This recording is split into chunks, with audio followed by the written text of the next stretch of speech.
शेतकरी मित्रांनो, लहान बाळाला आपण भविष्यातल्या रोगांपासून वाचवण्यासाठी लसीकरण करतो.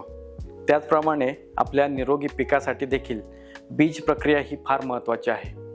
बीज प्रक्रियेच्या माध्यमातून बुरशीनाशकाचं कवच आपण बियांना तयार करतो आणि मातीच्या गर्भामध्ये हे कवच त्यांची रोगांपासून सुरक्षा करते. तर त्यामुळं कांद्याचं बियाणं असेल, नर्सरीमध्ये टाकण्यापूर्वी त्यावर बीज प्रक्रिया करणं फार महत्त्वाचं आहे.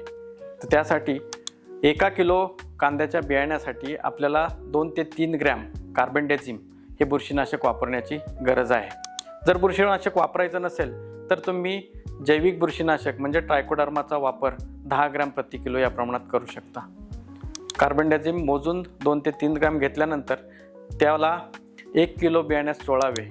बियाण्याला थोडंसं पाणी शिंपडावे जेणेकरून बुरशीनाशक त्या बियाण्यावरती आवरणासारखं चिटकेल आणि त्यानंतर 2 तास सावलीमध्ये सुकवावे आणि मगच त्याची पेरणी रोपवाटिकेच्या जागेमध्ये करावी. तुमची रोपवाटिका पुढचे जे संभाव्य रोग आहेत, ज्यामध्ये मर, पीळ किंवा बुरशीजन्य करपाजन्य रोग आहेत, तर त्यापासून तुमचं बियाणं आणि तुमचं रोप वाचू शकेल. तर ही छोटीशी गोष्ट आहे, परंतु तुमच्या सुदृढ रोपवाटिकेसाठी अत्यंत महत्त्वाची आहे.